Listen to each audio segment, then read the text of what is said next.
Boa noite a todos, sejam todos bem-vindos ao nosso podcast. Estamos aqui pelo Setembro Verde, em alusão às pessoas com deficiência.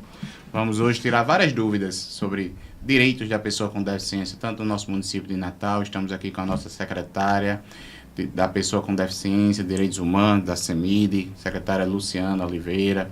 Estamos aqui com o advogado também, doutor Hugo Leonardo, para falar sobre o BPC, falar sobre todas as pautas também a nível nacional, a nível estadual. Estamos aqui para tirar várias dúvidas.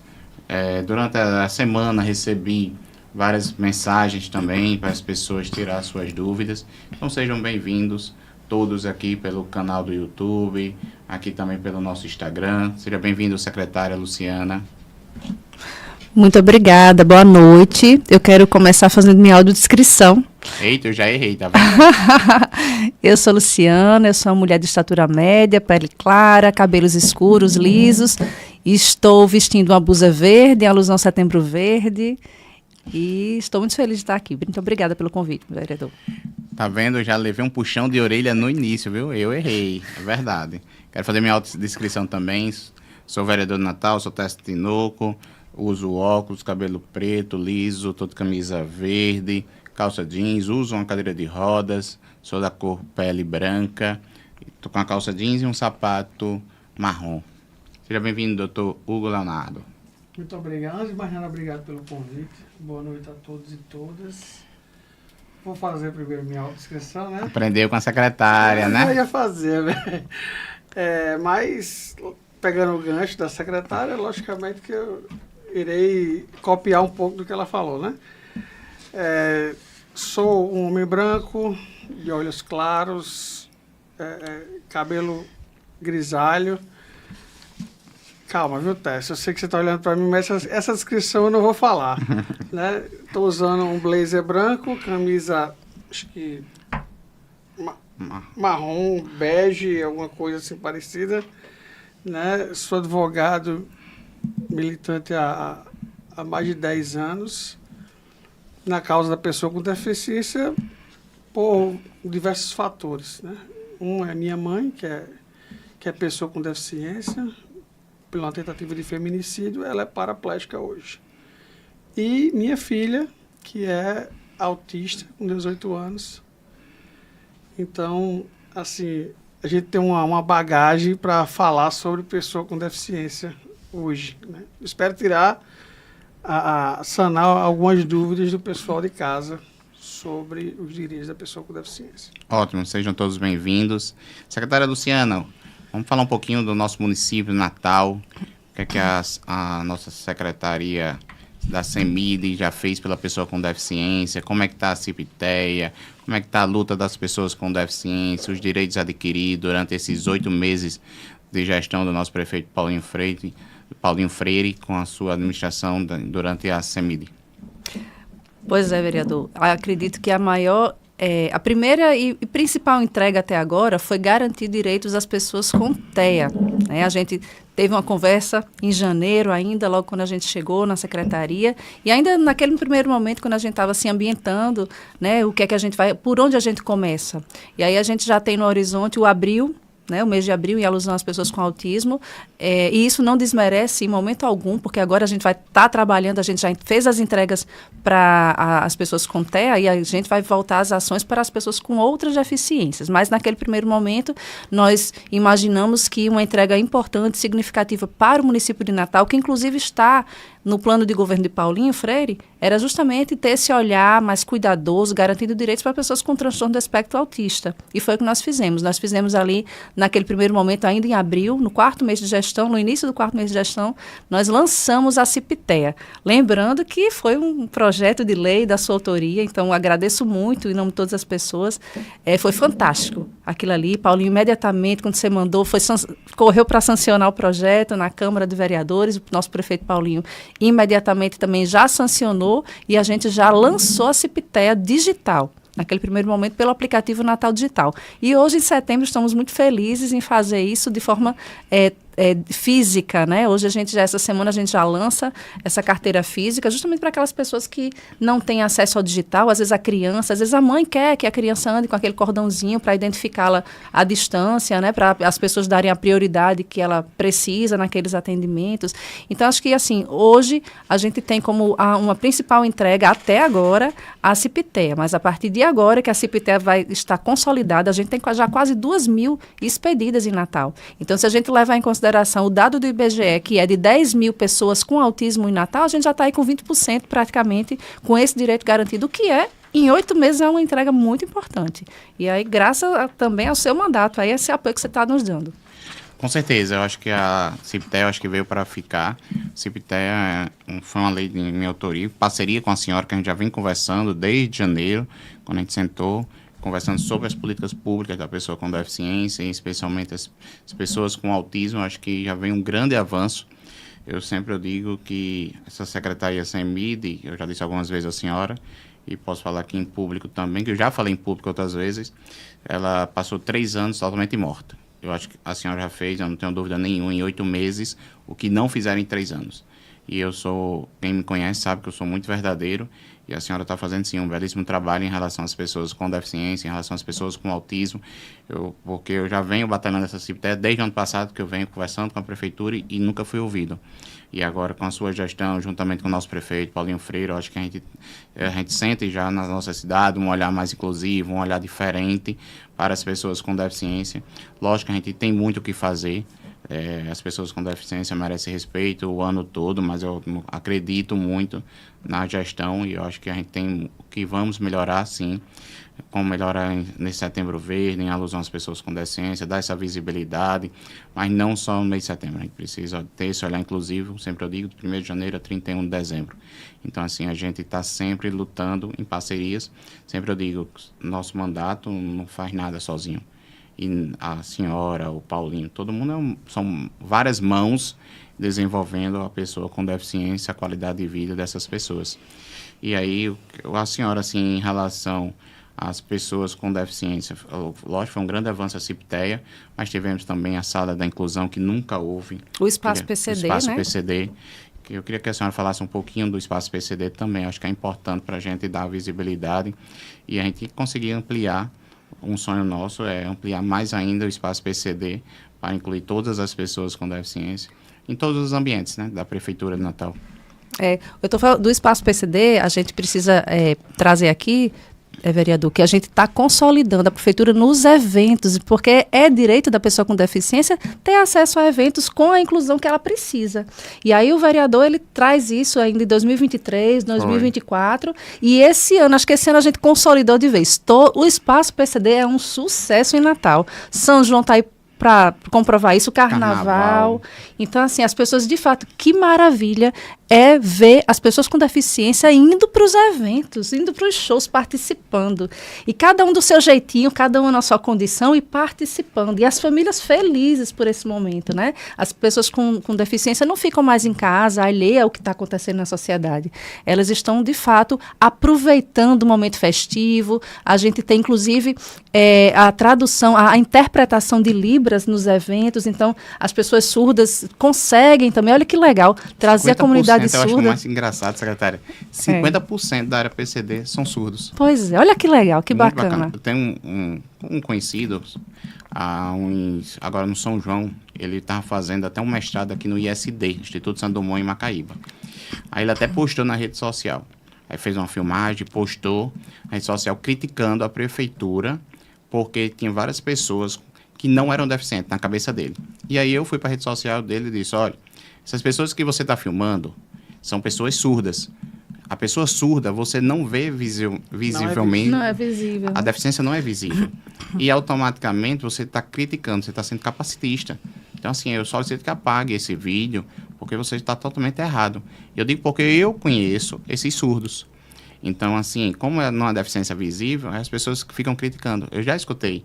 E eu acho muito bacana que os surdos estão lá se divertindo. E tem um intérprete de Libras. Exato. Então, isso é muito gratificante para a gestão, para o nosso mandato, que foi uma criação do nosso mandato em 2023, quando Joana Guerra era secretária de Planejamento.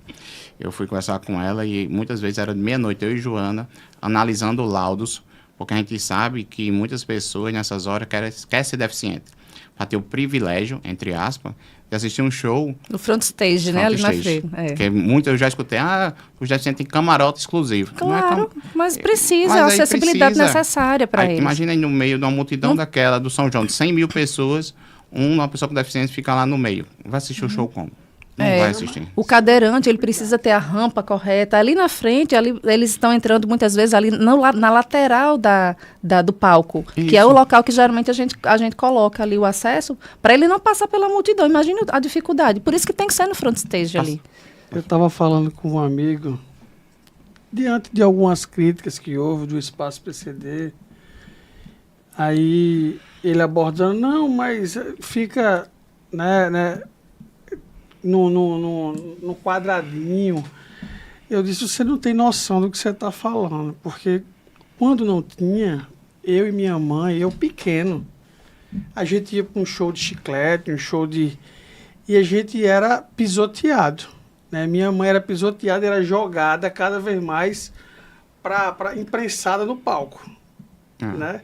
Para você ver o avanço, o progresso da liberdade, da equidade, como eu falo, porque a igualdade todo mundo tem que ter, mas a equidade é tratar os diferentes para aquela diferença a gente se igualar aos outros, né? E esse Espaço PCD é um avanço, assim, totalmente sensível, totalmente avançado de respeito à pessoa com deficiência. Acho que é um avanço que chegou para ficar, e qualquer crítica para mim é leviana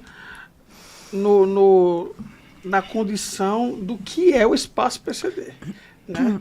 Para mim não cabe, talvez cabe a crítica da organização, né? Mas só o espírito de É louvável. disponibilizar o espaço. Lógico que todo ano é mais uma coisa, um pontinho que a gente coloca, que a prefeitura... Como esse ano teve, abafador. Os abafadores. Em 2023, 2024, tem um espaço. PCD, Isso exclusivo, mesmo. tinha as cadeiras para os acompanhantes sentarem, ou até as próprias pessoas com deficiência. Já tinha um intérprete de Libras, mas esse ano tem um diferencial, os abafadores.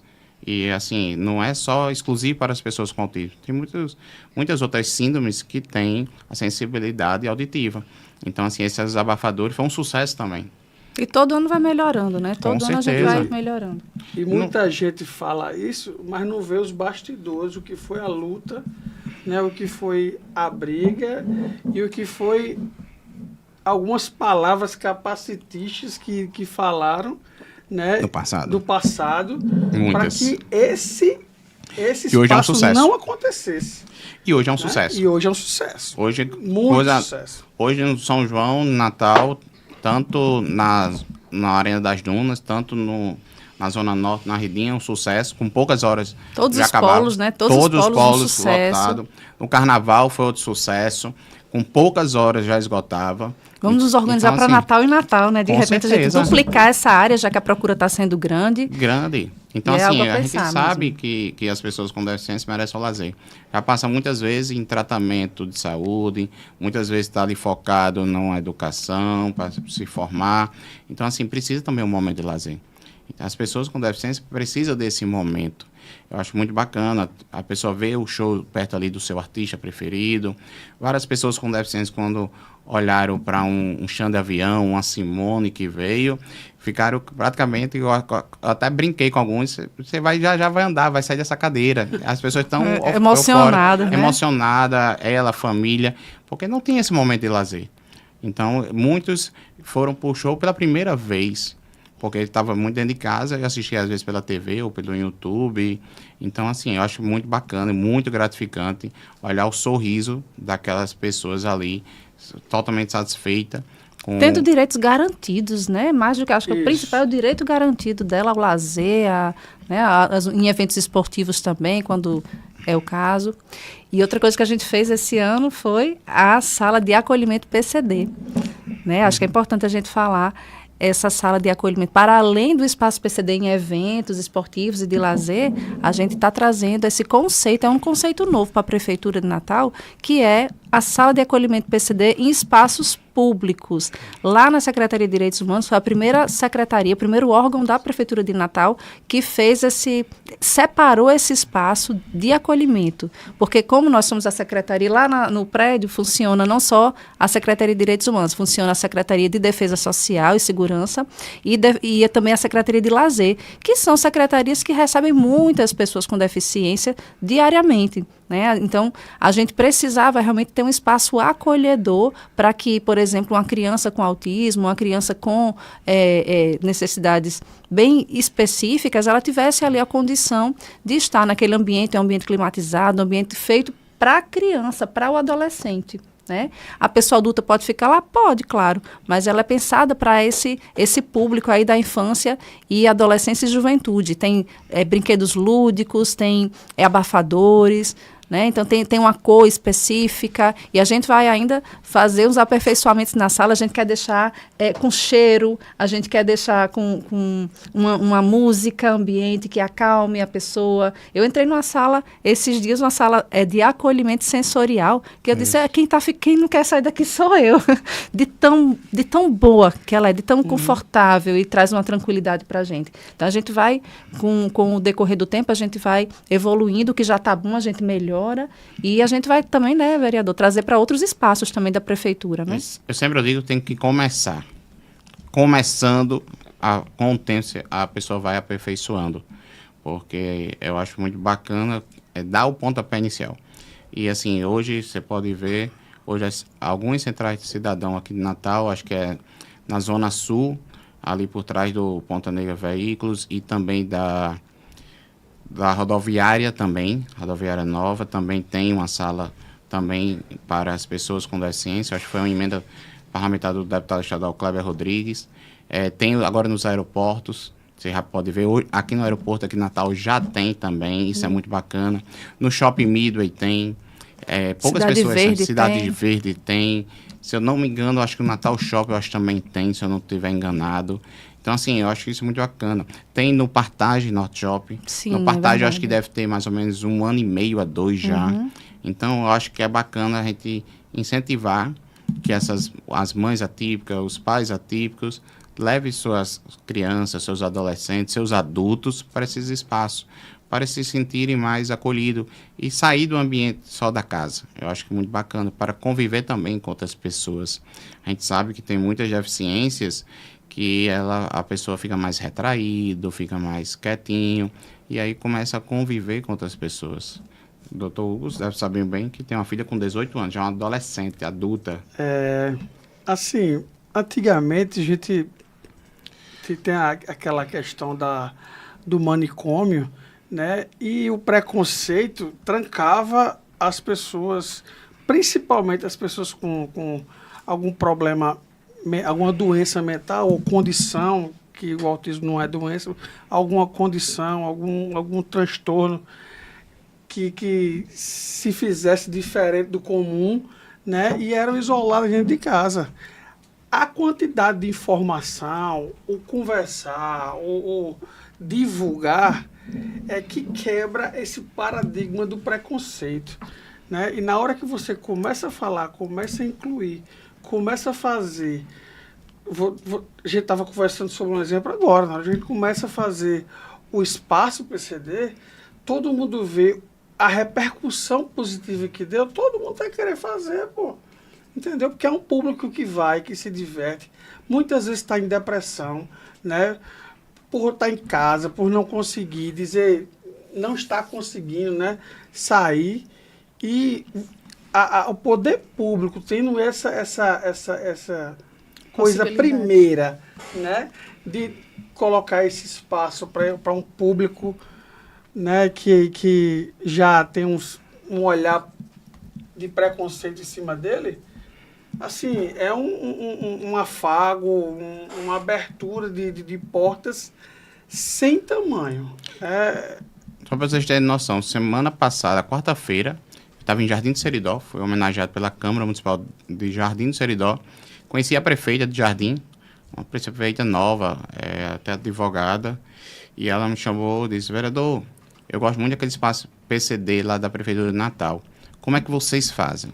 Aí eu fui explicar a ela, passo a passo. Aí ela disse: me consiga o formulário, eu quero fazer a mesma coisa aqui em Jardim para fazer o cadastro. Aí eu falei com a secretária Iraci, aí na mesma hora mandou o formulário, então isso é muito bom.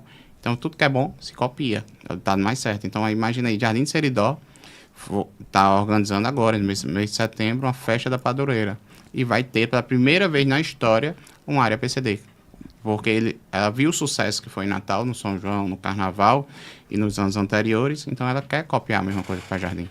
Então isso é muito gratificante, mostrar que Natal hoje é uma cidade que inclui as pessoas e que é referência para todo o estado do Rio Grande do Norte. E que bom, que legal, né?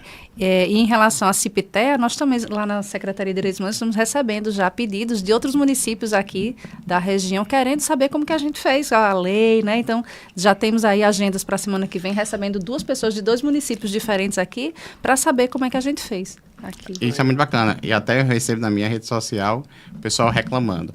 Vereador, é só Natal, eu moro em Parnamirim. Como é que faz? Mas a lei é municipal, infelizmente. Aí tem que procurar um vereador, os secretários, o prefeito do E a lei já está interior. pronta, né? Da sua autoria. É só chegar, trocar o município e colocar para outro município. A lei, ela é pública. É só entrar nos APL da Câmara ou no Diário Oficial da Prefeitura e tem lá a lei. Então, isso é gratificante ser exemplo a nossa capital para o interior do nosso estado. Exatamente. Vamos fazer de Natal a capital mais inclusiva do país, Vamos, viu? se Deus quiser.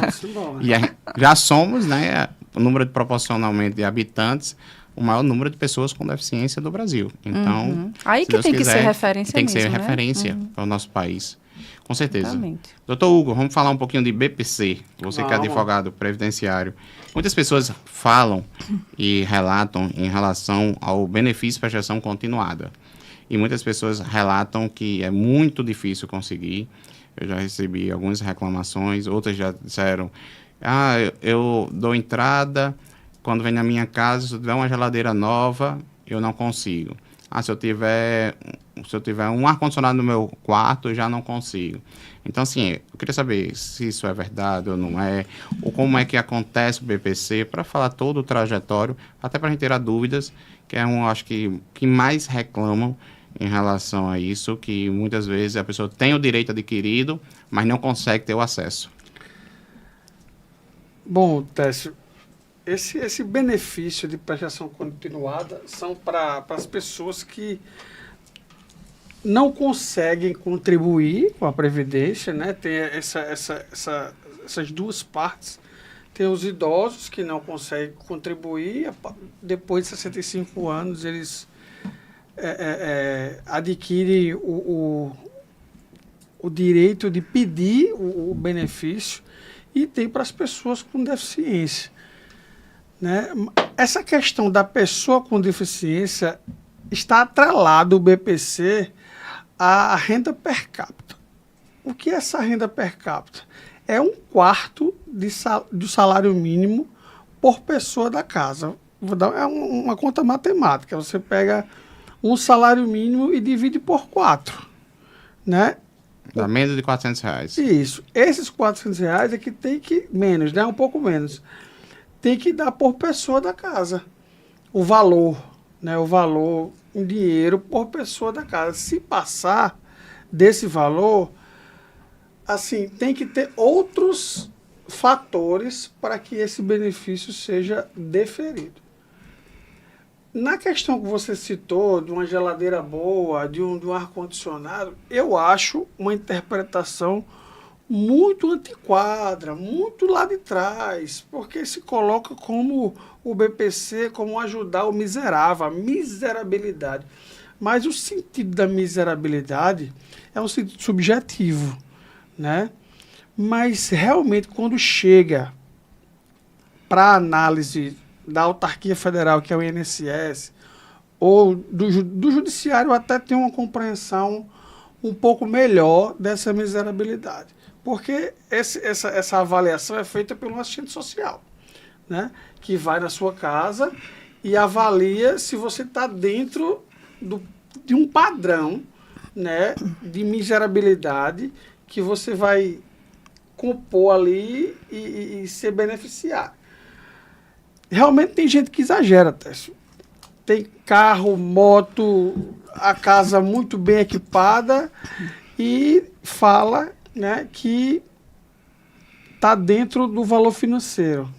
Só que a gente sabe que existe subterfúgio que você pode ir ali e não divulgar, não falar os valores exatos. Não estou dizendo que essa é a regra, não, mas acontece. Então, o critério dessa miserabilidade é subjetivo, né? E realmente eu acho muito duro quando chega no INSS clientes que já tiveram benefício negado e eu vou na casa.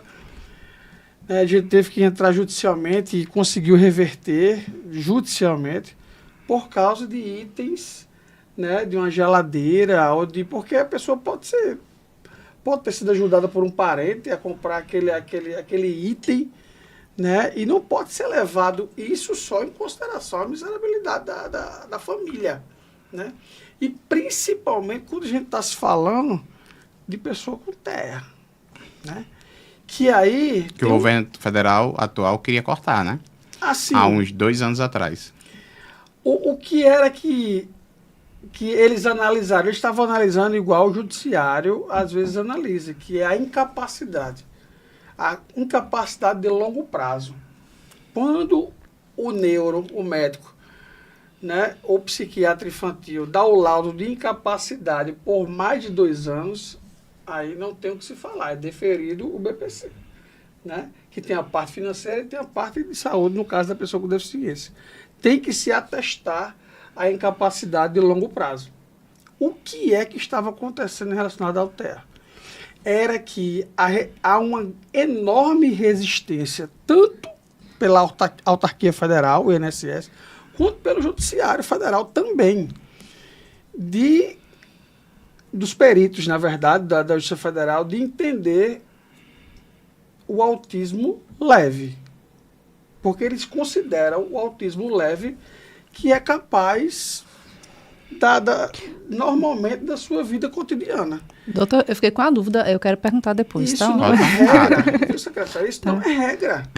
Não se pode, diante do laudo, dizer que o autismo leve não é incapaz. Ele é autista, ele tem várias comorbidades, que a gente vê um alto índice de suicídio do autismo leve, a gente vê um alto índice de depressão no autismo leve, a gente vê outras comorbidades muito gritantes, diferente de um que não fala, diferente de um que tem uma estereotipia, que não tem aversão ao barulho, mas eles têm problemas internos que não são demonstrados numa sentada, que eu falo mesmo, uma sentada.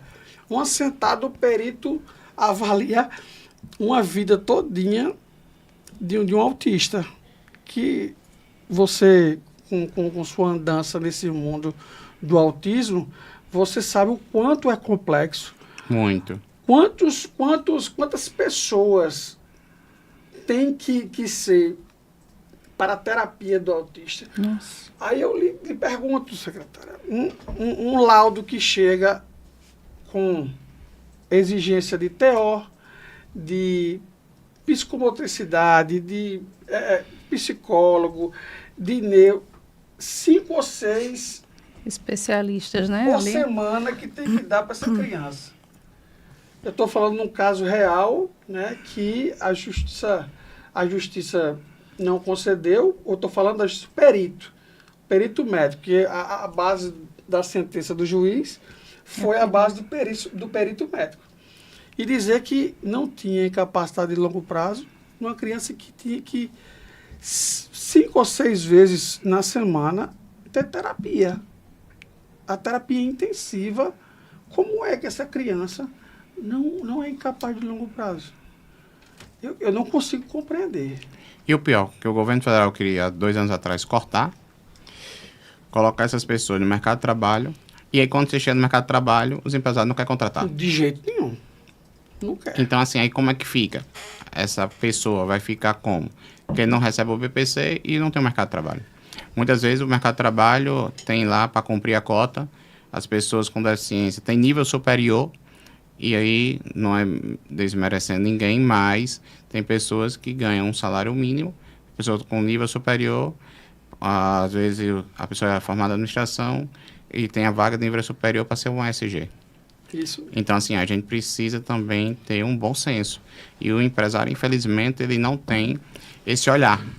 São poucos empresários, não vou generalizar, não é 100%, mas são poucos empresários que têm um olhar muito inclusivo. Olha, O secretário quer fazer pergunta, viu? pode fazer, secretário. A inclusão... Não, desculpa, pode fazer. Eu ia falar da... Não, era só para... É uma dúvida mesmo, que eu acho que pode ser de mais pessoas. Quando a lei diz assim, que a lei do autista, tá? E ela diz assim, que autismo é considerado pessoa com deficiência para todos os efeitos. Existe essa graduação que os peritos fazem? Porque para mim deficiência ou tem ou não tem.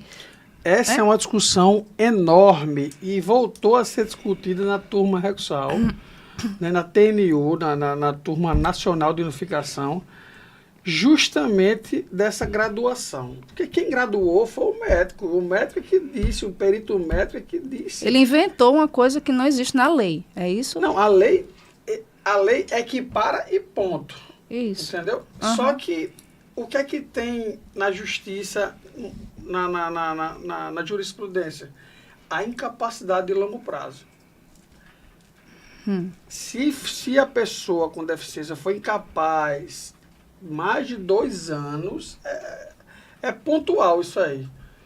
E tem que ser relatado pelo perito médico que aquele indivíduo tem a incapacidade por mais de 2 anos. Aí é que eles escalonaram e consideram o autismo leve como capaz. Mesmo com o que eu falei a senhora agora. Mesmo com essa quantidade de tratamento que a criança precisa e na verdade, uma criança. Né? É difícil, para mim, dizer que uma criança autista, mesmo leve, vai ser capaz da sua vida cotidiana ou não, né? Em uma sentada. E assim, tem as crianças com autismo, tem as pessoas com paralisia cerebral. Então, assim, são condições permanentes. Não adianta ficar achando que vai melhorar, que com essas terapias... Né, você consegue uma qualidade de vida, mas dizer que vai ficar boa não é remédio. Terapia não é remédio. É uma melhoria de condição. E o agravante, o tratamento muito caro, as passagens de ida e vinda... todo o entorno. É porque o autismo não é só o indivíduo que está lá precisando daquelas terapias. É o entorno que sempre é muito duro. É o entorno que é sempre muito batalhado. Assim, luta por luta de avanços muito pequenos que a gente tem, que realmente a gente fica feliz quando nosso filho avança. Mas, por exemplo, a gente... eu falo com minha filha durante o ano todinho, 12 meses, para ela conseguir compreender no final dos 12 meses o que eu estava dizendo nos 12 meses. Eu me lembro demais dessa passagem, que foram 2 anos, isso, sabe, Tess? Eu ia deixar minha filha, ela fazia, eu acho que é o nível 2 ou nível 3, no Castelo Escola, lá perto da minha casa, lá em Neópolis. Todos os dias eu ia e voltava, ela não falava comigo. E todos os dias eu disse, bom dia, Sofia. Como é que foi a aula? Foi tudo bem? A professora, o que foi que você teve? Ela calada. Todos os dias eu falava. Depois de 6 meses, ela fez, foi bom, papai. E aí eu avancei, né? Mas foi bom como? Né? Me diga aí, me explique. Mas ela queria que eu ficasse calada. Foi bom, papai, e pronto. Foi bom, papai. Foi bom, papai. Ela não queria que conversasse comigo.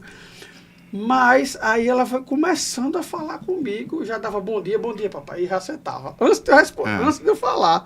Ela já... Mas é com o tempo, né? Mas foram 6 meses, todos os dias. Eu me lembro que Lili, quando a gente foi no CAPS infantil, né? Que a gente estava desesperado, um desespero muito grande de saber o que, é que realmente Sofia tinha, porque não tinha um diagnóstico ainda. Ela tinha 5 anos. Lili passou 6 meses balançando Sofia num balançozinho de pneu, que ela não queria entrar. Ela não entrava na sala da terapeuta de jeito nenhum. E ela ficou 6 meses para entrar. Aí entrou. Preste atenção, são 6 meses para um avanço mínimo. É assim que a família das pessoas com TEA se sente. Né? E quando é negado, assim, por uma sentada, de não ver um laudo... A mãe, desculpa até a gaguejada, a mãe levou relatórios e relatórios de psicólogo, de fono, falando das limitações da criança. E o médico muitas vezes não lê. Só dá uma canetada. Ele falou, é capaz. É. E eu tentei argumentar porque o juiz ele não tem a obrigatoriedade de seguir o laudo, né? Uhum. Mas ele segue o laudo. 99%. É a segurança que ele tem. Deveria ter, né, ali para decidir o caso. Eu argumentei dos outros que eu tinha trazido, os laudos, mas infelizmente essa mãe... Me tira uma dúvida, falando em BPC, qual o primeiro passo? Precisa fazer o quê? O cadastro único?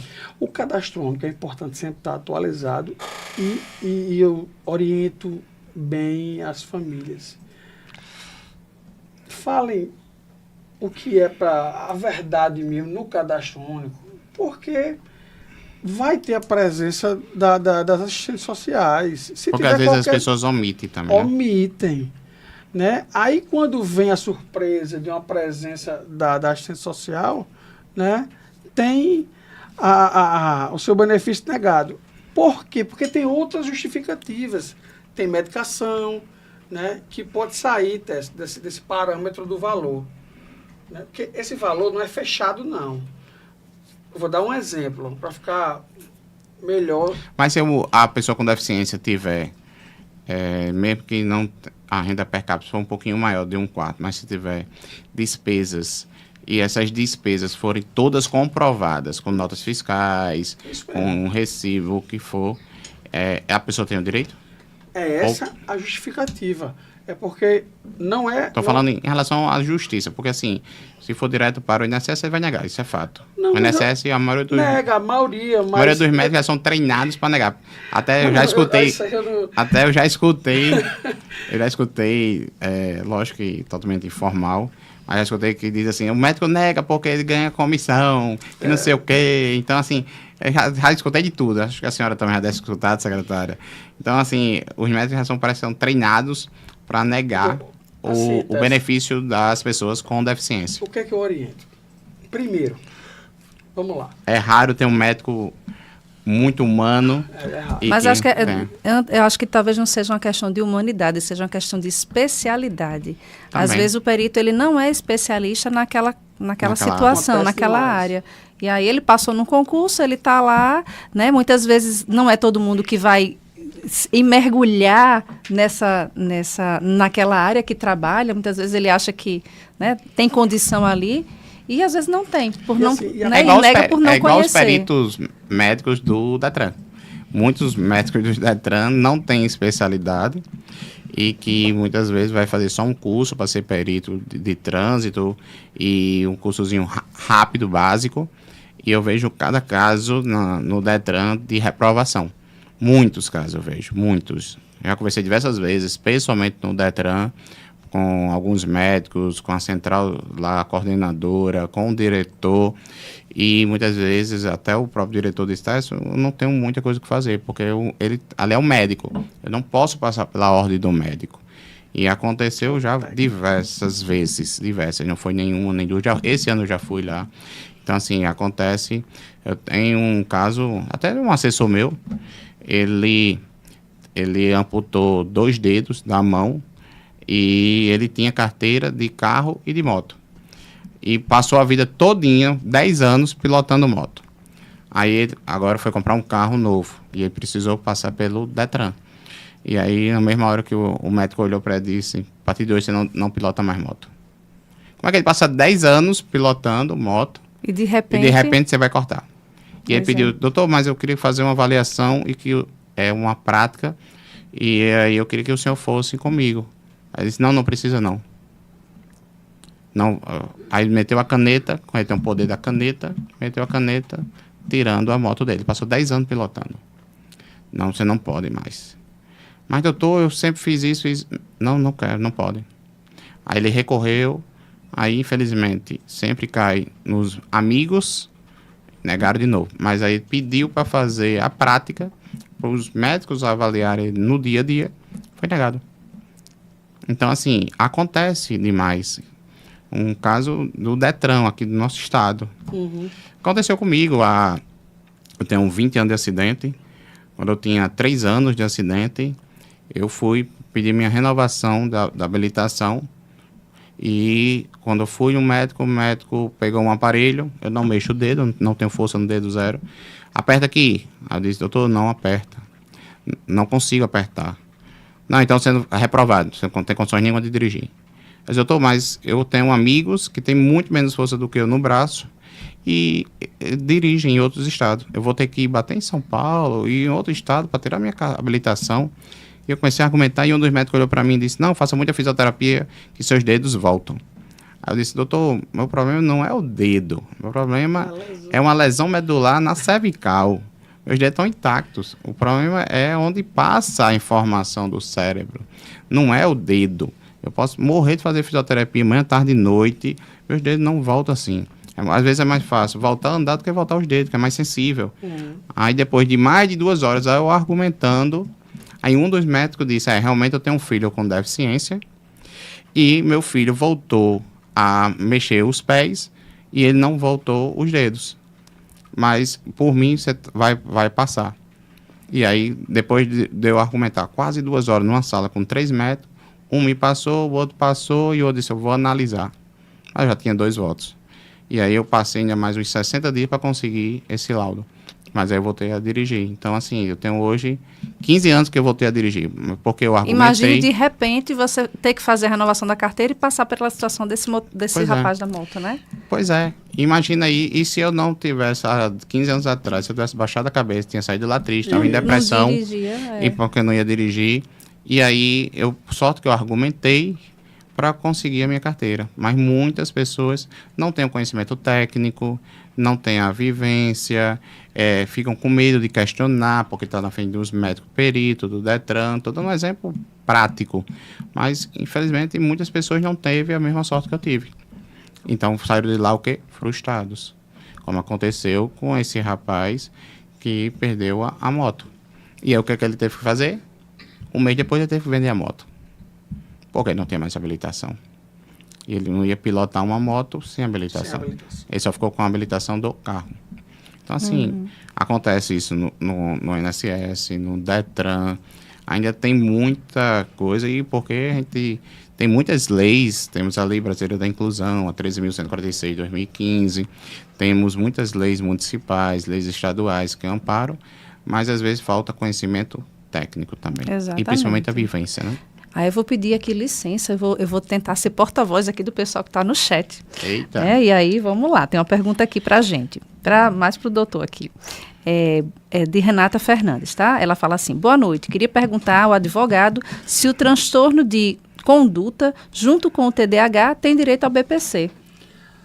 Bom, sim, antes de mais nada, boa noite, Renata, seja bem-vinda. Renata, né? Renata Fernandes. É o seguinte, ainda o TDAH, ele não está no rol da pessoa com deficiência. Não foi equiparado ainda. Se esses dois, né, o TDAH e o transtorno de conduta, ela perguntou. Né? Acho que é o TOD que ela está falando, é o TOD. Forem muito graves e dentro de um relatório muito minucioso se mostrar a incapacidade desse indivíduo, mesmo não estando no rol, tem uma possibilidade, mas eu mínima, né? Mas eu confesso, Técio, que se estão negando para quem tem autismo, quem é autista leve, quiçá TOD e TDAH, que não estão no rol, né? Não tem uma lei que ampare. Hoje, Se ela vier ser minha cliente, eu digo que não. Tá? Não vejo possibilidade do deferimento de uma pessoa com TOD e TDAH. Pessoa que tem fibromialgia, que sente muitas dores, tem muitas crises, foi agora considerado, né? Muito pessoa com recente. deficiência, eu acho que deve ter 60 dias, 90 dias, E tem projeto de lei do TDAH, projeto de lei federal. Tem né? projeto de lei do TDAH. tramitando. Mas, assim, eu vi uma decisão a favor e lá do Sul, que é um tribunal federal que sempre está Precursor, né? Em muitas decisões, né? Sempre tem decisões mais avançadas do que a nossa, que é avançada no sentido de se debruçar mais no caso, né? Na vanguarda, como eu digo, na vanguarda das decisões. O nosso tribunal É mais conservador. demais. Eu falo que é um dos mais conservadores do Brasil. É a nossa turma recursal federal e o tribunal nessas decisões de TEA, decisões do BPC. É o que eu tenho visto. Tá? Existe hoje uma discussão muito grande. Teve uma discussão, um fórum na Paraíba que eu assisti, falando justamente nesses casos específicos da neurodiversidade, né, sobre a perícia, mas a questão é que os juízes ainda estão muito apegados na perícia médica, né? Estão muito debruçados na perícia. Como é que eu vou dar minha sentença se não acompanhar o perito? Eu até hoje nunca vi uma decisão que um juiz seja contrário à perícia. Já vi. É raro, né? Mas não aqui no Rio Grande do Norte. Eu já vi, mas aqui eu nunca vi.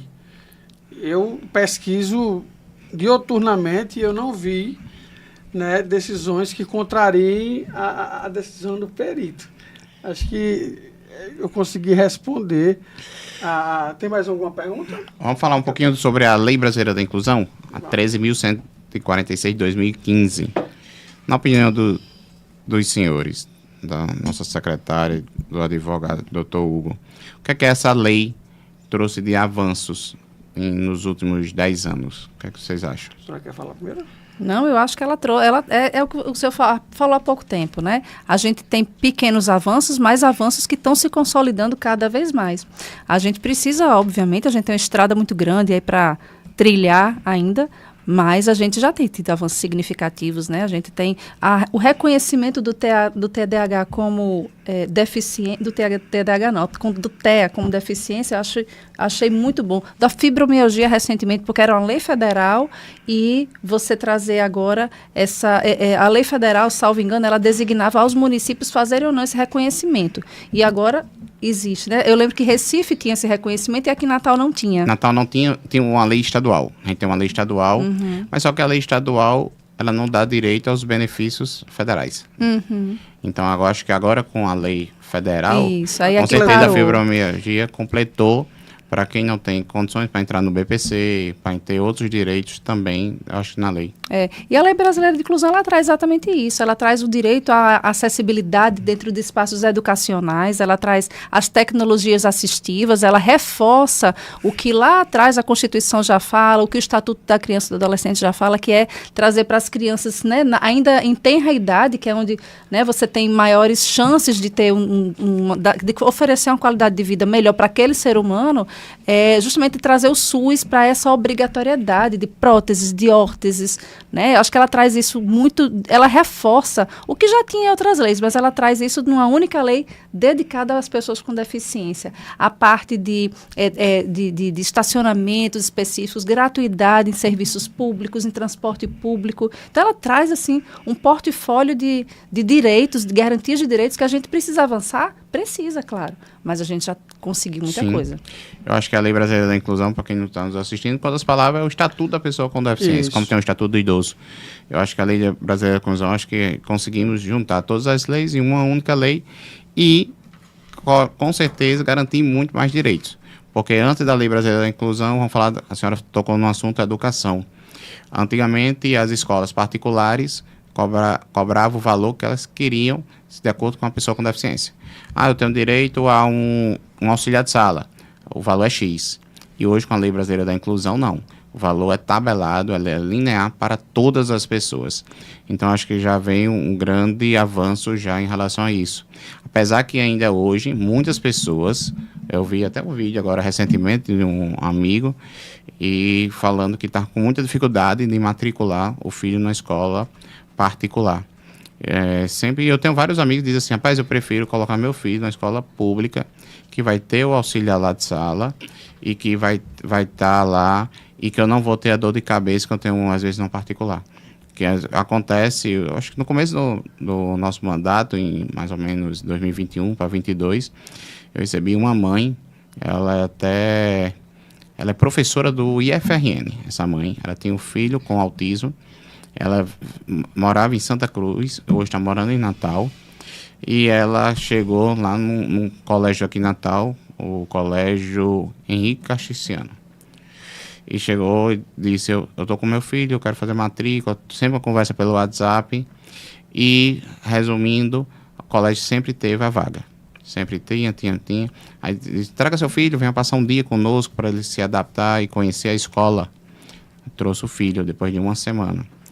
Quando o filho passou lá o dia, quando a escola viu que ele tinha autismo, quando a mãe disse, eu vou matricular meu filho, a escola chegou e disse, a gente não tem mais vaga. Vou dar um testemunho, e o nosso mandato notificou eles. E eles próprios responderam. Eles próprios responderam confirmando isso. Tudo que a gente relatou no nosso ofício. E essa mãe judicializou contra o colégio. E está tramitando na justiça. Mas assim, imagina uma mãe como essa dizer assim, poxa, eu vou garantir na justiça a vaga do meu filho. Como essa criança vai ser tratada? Será que eu como mãe, eu nem queria mais. Acho que eu ia para outra escola. Mas a mãe, né? Ela judicializou para dar exemplo. Para dar exemplo. E ela disse, ela conversou comigo e disse, eu não quero de jeito nenhum meu filho mais nessa escola. Pois é. Porque se no primeiro dia já está sendo assim, meu filho vai ser maltratado aqui. Eu também pensaria a mesma coisa. Do mesmo jeito que a senhora pensou, a mãe pensou na época. E a mãe foi para outra escola particular, matriculou seu filho, foi muito bem recebido. Isso aconteceu dentro do mandato. Isso em 2021, final de 2021. Então, eu acho que acontece e aconteceu com várias pessoas. Eu vou dar um testemunho, né? Pode falar. No meu caso, foram 15 escolas que negaram a matrícula para a Sofia. 15. Nós fizemos um teste. Eu disse, Lili, nós vamos fazer um teste do que é inclusão em Natal. 15 escolas negaram. Do mesmo modus operandi. Tinha vaga, vem a mãe, vem a pai, vem a sua filha aqui. Quando se descobria, a gente não informava na primeira conversa que ela era autista. Quando informava, a vaga sumia, um passo de mágica. A gente dizia, a senhora sabe que isso é crime. Não, mas, eu digo, nós vamos denunciar. Só que não denunciamos, né? Assim, a gente fazia todo uma cena. Mas eu acho que para mim era um desgaste que a gente não queria passar. Né? Ainda estava começando essa questão do autismo, né, em Natal, começando a questão do autismo, da evidência, né, de se falar de autismo. O autismo existe desde que o mundo é mundo, mas se falar efetivamente e colocar políticas públicas em Natal sobre o autismo, ainda estava engateando na época, né, 15 anos atrás. 15 anos atrás. Né? Na verdade, ela estava passando porque o Prince, que era o colégio que ela estava, não tinha o primeiro ano. Então, ela saiu de lá porque o colégio só tinha até o primeiro ou segundo ano e a gente teve que procurar outra escola. E nessa transição foram 15, até o Salesiano de São José acolher, sem nenhum problema, sem perguntar, né, nada. Quando a gente foi falar que era autista, ela falou, não importa não. Aqui a gente tem vaga. Não interessa A condição, né? Uhum. E eu achei essa primeira abordagem espetacular. Mas vieram outros problemas, né? Que a gente teve que tirar. A gente tirou antecipadamente e ela colocou no estadual. Justamente porque um simples PEI não conseguia fazer. Né? Não tinha interesse de fazer. O que é PEI, doutor, para quem está nos assistindo? PEI é o estudo individualizado. É o plano educacional individualizado. É isso aí. Às vezes é um plano educacional individualizado para fazer as atividades do que ela mais gosta, né? Cada pessoa com deficiência tem que fazer individual. Adaptar, né? E foi uma discussão assim, faraônica. De 6 anos a gente discutiu a mesma coisa e não avançava. Quando chegou para ela passar para o 3º ano, para o 2º ano do 2º grau, aí a gente... Tem uma pergunta aqui. Pode fazer. Falando... Cristina Santos. Trabalha em uma UBS, tenho 54 anos e 20 anos de contribuição. O que posso me aposentar ou ficar pela perícia? Eu acho que ela é pessoa com deficiência, não sei. Ela não falou. Aí tem que ver toda a condição. Se ela é insalubre, tem insalubridade. Ela é o quê da saúde? UBS, trabalha na UBS. Mas trabalha de quê na UBS? Mas ela não falou, só deixa trabalhar na UBS. Tem que saber em que ela trabalha, né? Se é na limpeza, se é de técnico de enfermagem, se é... Que cada uma profissão vai se abordar de maneira diferente. Essa pergunta dela, pegando um complemento dessa pergunta. Não é BPC, é previdenciário isso aí. Não, previdenciário. Você já vai mergulhar em previdenciário mesmo, né? Mais uma pergunta. Porque às vezes as pessoas com deficiência me perguntam. Porque temos uma lei, a lei federal, que hoje o tempo de contribuição é 30 e 35 anos, né? Para as pessoas que não têm deficiência. Tem uma transição, né? Tem várias regras de transição. Não, mas aí eu estou falando em relação à pessoa com deficiência. Diminui o tempo, de acordo com a deficiência, concorda? Que tem o grau 1, grau 2, grau 3. E aí, a partir de quantos anos a pessoa com deficiência pode, se for já uma deficiência mais severa, com quantos anos a pessoa pode se aposentar? O senhor lembra? Teste. Porque diminui o tempo, isso aí diminui. Eu me lembro que eu tenho uma amiga, que é até atleta lá da SADEF, ela com 23 anos de contribuição, ela já se aposentou com o INSS. Que a deficiência dela era grau 2, era uma intermediária. 23, 24 anos ela se aposentou. Mas ela se aposentou integralmente, com o salário. Tem uma redução. Tem redução de tempo. Tem uma redução de tempo. É uma lei nova, se eu não me engano. Isso, acho de que é uma lei de graus. Eu não vou lembrar. 4 ou 5 anos. Isso, recente. Eu não vou lembrar agora aqui essa escalonada, o tempo. Mas eu posso depois trazer para você essa questão do... Mas tem esse tempo, né? Tem, especificamente, tem. Eu quero trazer uma questão de BPC, posso? Pode, a senhora... Não, o que a gente escuta muito, Tess com certeza já escutou isso, é que as pessoas com deficiência, quando elas chegam na idade de ir para o mercado de trabalho, muitas vezes elas se acomodam ali com o BPC porque pensam o seguinte: se eu for para o mercado de trabalho, eu vou perder meu BPC e para ganhar um salário mínimo aqui, para ganhar um salário mínimo no mercado de trabalho, eu fico aqui ganhando no salário BPC, né? Então, assim, eu queria saber se existe essa condição da pessoa ir para o mercado de trabalho, né? Não dando certo. O medo é perder o BPC. Vai para o mercado de trabalho, vamos pensar assim. Vamos por partes. Perde. Se ela for para o mercado de trabalho, ela perde o BPC. Se ela sai, volta o BPC, né? Porque é o seguinte, o BPC é uma garantia para aquela condição que ela está. Se naquele ela momento. Sai, ela perde, não é que ela perde, ela deixa de precisar. Na verdade, né? Ela não perdeu, graças a Deus, ela deixou de precisar do BPC. Né? Mas se ela voltar para aquela condição, volta o direito dela. BPC. Porque o BPC... Mas aí ela vai para análise tudo de novo. Lógico, tem que ir para análise tudo de novo, porque a Previdência precisa... Então começasse do zero. Tem que fazer cadastro único, tudo. Porque tem que, na hora que ela saiu da condição, né? Ela tem que mostrar que voltou para a condição. Como é que o INSS vai saber que ela voltou para a condição? Ela é que tem que acionar para dizer que voltou para a condição. Existe a possibilidade dela perder? Como assim? Na hora que, como a secretária falou, eu estou no BPC, aí eu começo a trabalhar, automaticamente eu vou perder o BPC. Aí depois eu sou demitido do emprego. Existe a possibilidade dela não retornar ao BPC? É um risco também, né? Olha, eu vou dizer, porque cada pessoa, né, cada analista que vai analisar o tempo, como é que está naquele momento. Mas acho que essa é a grande angústia, né? Das Medo, pessoas. né? É esse medo. Porque o que a Mas senhora a falou questão- é a pura realidade. Porque, assim, muitas pessoas com deficiência, eu escuto de muitos amigos empresários, dizem, Tess, eu não consigo contratar. Aí o Ministério Público do Trabalho vem e me autua, vem e reclama. E muitas pessoas vêm e me multa. Mas e por que não consegue? Porque, infelizmente, eles têm esse medo de... As pessoas com deficiência têm um pensamento de que eu ganho o BPC, R$ 1.518. Aí eu vou para o mercado de trabalho para ganhar menos, porque é 1.518 que o empresário vai contratar. E desses R$ 1.518 tem o desconto do INSS. Melhora o salário. E aí, mas muitos, infelizmente, você sabe mais do que eu, que os empresários não querem contratar. Não, mas ó, melhora o salário, né? Porque E aí, para ficar E eles- atrativo, eu só vou fazer uma diferenciação.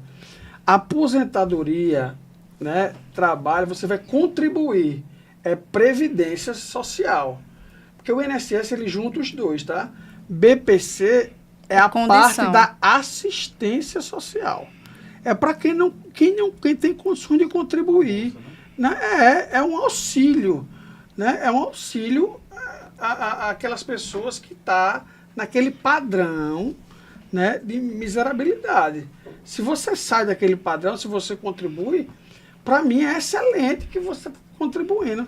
A pessoa vê o trabalho como um fardo. Né? Se você trabalha como um fardo, tudo bem, fica do BPC.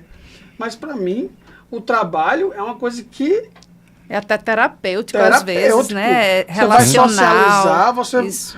concordo. vai surgir novas oportunidades. Lógico, você está lá. Você vai se sentir mais útil. Naquele momento. Autonomia, você tá recebendo- Autonomia, tudo. protagonismo. Naquele momento, você está recebendo menos, mas a qualquer momento, dependendo do seu trabalho, você pode ganhar o triplo, o quádruplo. Isso Às vezes acontece falta com qualquer pessoa, né? Não só com as isso, pessoas com a gana de deficiência. conseguir mais. Não porque vai trocar. Sim, você vai receber 10 férias. No BPC você não recebe. Entendeu? No BPC não tem 13º. No BPC não tem férias. E quando você for se aposentar, vai ter Vai ser o integral. 13º, né? Contando, Então tem alguns né? benefícios. Se você adoecer, você tem o auxílio doença. Uhum. Né? Tem para mim, muitos benefícios de quem produz, de quem trabalha. Eu tenho uma dúvida, pegando um complemento do que a secretária falou. No governo federal, no passado, há 4 anos atrás, 5 anos atrás, tinha uma lei que quando a pessoa estava no BPC, benefício de prestação continuada, quando ganhasse um emprego, ou tivesse um emprego, acho que quem ganhasse até um salário ou 2 salários mínimos, ganhava metade do BPC. Do BPC, exato. Acontece isso atualmente ou foi cortado? Mas antigamente tinha isso. Foi feito um teste, né? Agora eu não sei se continua. Isso é até uma dúvida minha mesmo, pessoal. Eu não me lembro, sinceramente. Mas teve sim. Eu não me lembro desse. Nunca peguei um caso nenhum parecido com isso. E eu não tenho lembrança dessa questão de você ficar recebendo a metade do BPC. Ele reduzia. Eu também não sei se Tem um auxílio, tinha um auxílio. Por exemplo, como tem agora o auxílio estudante, que o governo federal dá um auxílio temporário para aquele estudante para inserir no mercado de trabalho. Isso eu escutei isso há uns 4 anos atrás, sim. Que estava muito em discussão, tanto no Congresso Nacional, que quando a pessoa ganhava até 2 salários mínimos, ele recebia o BPC pela metade. Agora, não sei se hoje ainda está em vigor. Isso é até uma dúvida minha vamos mesmo. deixar tarefa de casa para a gente, né? Para a gente pesquisar. pesquisar. Hoje mesmo vou pesquisar, porque é algo que eu também sei disso. Eu não sei se está em vigor, porque faz tempo que eu estou afastada da advocacia. Não está. Não. Realmente não está. Não existe essa possibilidade. Era como o Bolsa Família. O Bolsa Família era o mesmo raciocínio, que você ia para o mercado de trabalho, assinava a carteira e você não perdia o benefício.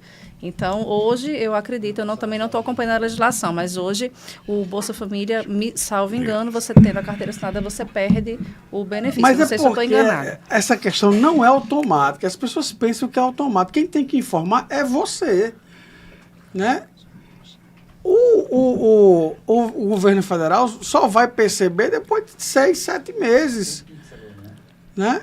Para passar 3 mil, parece que o BPC tem um valor maior na conta. Está interligado. Hoje os sistemas são todos interligados, mas muita gente passou 6, 7 meses recebendo e teve uma ação contra eles de cobrança do que ele recebeu indevidamente. Mas e ficaram é, chateados. Eu digo, não, você sabe que não pode. Né? As pessoas sabem que não podem receber. Estando trabalhando formalmente, vai ser cortado os benefícios sociais. Hoje em dia, como os sistemas estão interligados, então tem, por exemplo, o CAGED, que cruza com na questão previdenciária. Então, tem todos esses cruzamentos que é difícil a pessoa burlar, né? Antigamente era mais fácil. Se bem que a pessoa sabe que está errada, né? Está recebendo de má fé. Isso mesmo. Bati sem querer. Mas aqui tem uma pessoa, Cleide, que eu estava lendo aqui agora pelo Instagram, ela dizendo que é muito melhor trabalhar. Ela é uma pessoa com fibromialgia. Cleide é uma grande amiga que mora na Zona Norte. E aí ela acabou de dizer aqui que é muito melhor trabalhar do que ficar se humilhando a conseguir um BPC. É isso que a gente falou agora. E essa interpretação é muito válida dela. Muitas vezes eu vejo humilhação mesmo para se conseguir. Porque, na minha visão, a interpretação de miserabilidade está muito deturpada, né? Porque tem que ser levado, secretário, a condição que a pessoa está, a condição de saúde. Não é só o que ela vive, né? Não é só o que ela vive, que ela tem que ser... Desculpe aos moradores de rua, não tô... Ela tem que morar quase na rua, sem casa, sem nada, para ter a condição de ter o BPC. Tem uma pergunta ali, doutor. Roseane Rose. Gostaria de saber se posso contribuir com o INSS como PCD autônomo. Tenho fibromialgia. Assim, lá na rúbrica, lá na rúbrica do INSS não tem ainda esse PCD autônomo. Tem como autônomo, né? A senhora pode contribuir como autônomo normalmente. A sua fibromialgia vai ser analisada para o tempo da contribuição. Tá Exato, certo? Que vai ser menor do que as pessoas que não têm fibromialgia. Então pode. A resposta é sim. Pode, sim, mas é porque ela PCD ela perguntou como subtipo, né? Que se fosse existia autônomo, subtipo. É Não, só PCD. como autônomo. ela vai contribuir como autônomo. Né? Mas o tempo é que vai ser diferente porque ela é pessoa com fibromialgia, com deficiência. Aqui outra, Micheline Araújo. Como será feito os laudos psicossocial? Biopsicossocial. Biopsicossocial. Olha, é uma coisa muito nova, esse laudo biopsicossocial. E esses laudos biopsicossociais são feitos pelas assistentes sociais, né? Não é feito pelo advogado, né? A gente ainda está se familiarizando com essa palavra biopsicossocial, que é um projeto do governo federal que veio, né, de falar sobre ele vai ver planejamento dos cuidados, né? Ele Programa vai ver o ser Nacional humano de como Cuidados. um todo. Ele vê a questão física, a psicológica e a social. É uma avaliação bem interessante, se ela bem feita. Né? Ela já tem êxito, por exemplo, acho que, salvo engano, é na Argentina que ela dá certo lá. E é algo novo, né? Que a gente está trazendo. Mas, novíssimo. Assim, é algo que foi estudado muito. Isso aí não é de agora. Isso aqui já está vindo. Esse amadurecimento dessa legislação já está vindo, já faz que eu tenho notícia, uns 6 a 7 anos que eu estou acompanhando. E, assim, existiu muita resistência, mas, enfim, chegou no modelo que se espera que seja possível no Brasil e tenha sucesso como tem em outros países. Foi lançado pelo governo federal recentemente. Mas eu participei dela ainda em 2019 e a gente já estava falando nisso lá atrás.